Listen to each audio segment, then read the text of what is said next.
Meru County.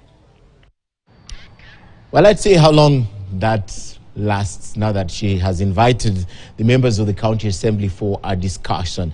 Away from that, the embattled 4 IEBC commissioners may not have an option but to physically face their accusers at a tribunal yet to be formed by President Willaim Ruto, but one which will likely be formed. Now, this after the Justice and Legal Affairs Committee resolved that the commissioners, that's Juliana Cherera, Francis Wanderi, Irene Cherop, and Justus Abonyo, have a case to answer. Now, the Azimio brigade has accused their rivals in Kenya Kwanza of mob justice and revenge, stating that there's a rush to approve the justice report before members of parliament go for Christmas recess next week, as Chris Thairo reports.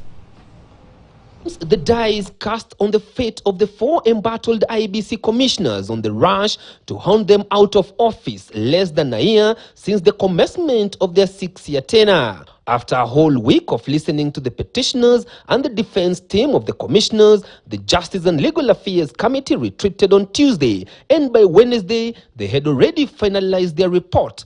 According to sources, majority of the members resolved that the 4 commissioners have a case to answer. The petitioners had accused the 4 commissioners of gross violation of the Constitution by disowning the presidential election results and allowing to be used to push for a rerun in the presidential election in favor of Azimio. Yeah, that's okay,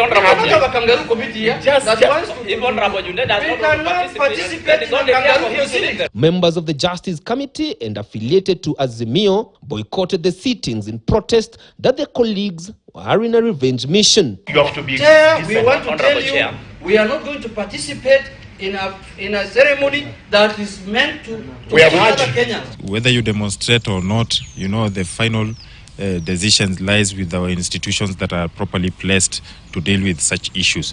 So I think that was ill-informed. Given that the Kenya Kwanza team still commands the majority support in both houses, the Justice Committee expects to use the numbers to push for the approval of the report that recommends that the president forms a tribunal to investigate the 4 commissioners. The Justice, Legal and Constitutional Affairs Committee of the National Assembly hearings against the 4 IEBC commissioners is a lynch mob, a hired hit squad, and an illegality with a predetermined position.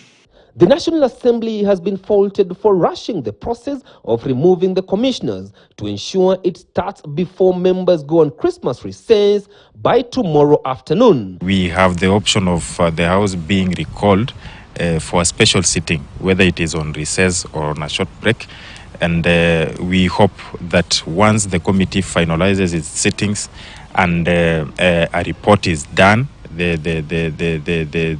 office of the clerk will inform the speaker's office accordingly, and a special sitting will be called. According to the Constitution, the president is expected to form a tribunal upon receiving the report from the National Assembly and later act on the recommendations of the tribunal within 30 days.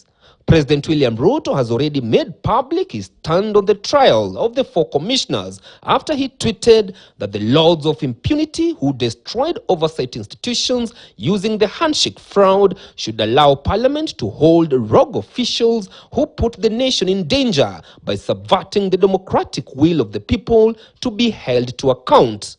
Chris Thairo, KTN News, Nairobi.